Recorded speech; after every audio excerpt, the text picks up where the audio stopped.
Après cela, sachant que tout, désormais, était achevé pour que l'écriture s'accomplisse jusqu'au bout, Jésus dit: J'ai soif.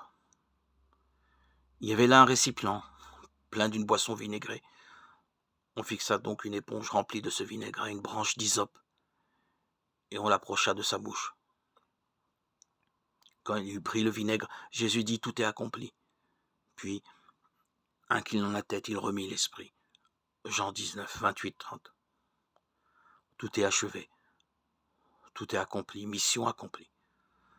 Non pas dans l'à peu près, mais dans le jusqu'au bout. Pas un iota de la loi n'est resté lettre morte. Le crucifié a tellement accompli les Écritures qu'il peut pousser ce dernier cri déchirant la nuit du calvaire. Tout est consommé, tout est consommé. Parole de fin de repas, parole d'ivrogne et de glouton. Le Christ a bu jusqu'à la lie le vin amer de sa passion.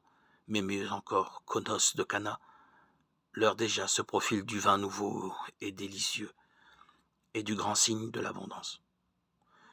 Du haut de son gibet, le Christ incline la tête, et la voici penchée, balançant dans le vide la déréliction. Le Fils de l'homme n'a pas une pierre où reposer la tête.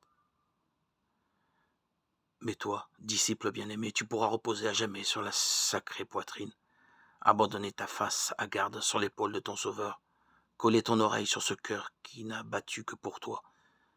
Tu sais d'où tu viens, et tu y retournes. Il est aisé de comprendre d'où nous venons, comprendre que notre vie soit l'ouvrage de Dieu, la chose est facile, mais que la mort de Dieu soit notre ouvrage, voilà le grand mystère. Il n'avait pas en lui de quoi mourir. Nous n'avions pas en nous de quoi vivre. Il a pris de nous de quoi mourir, à savoir notre humanité passible, pour nous donner en lui de quoi vivre. Notre était sa mort. Sienne sera notre vie. Ô disciple du Christ, regarde le Seigneur et dis-toi une bonne fois pour toutes, voilà ce que le Seigneur a fait pour moi. Puis tombe à genoux en disant avec le centurion, vraiment, celui-ci était le Fils de Dieu. Matthieu 27, 54. En effet, l'amour du Christ nous saisit quand nous pensons qu'un seul est mort pour tous, et qu'ainsi tous ont passé par la mort.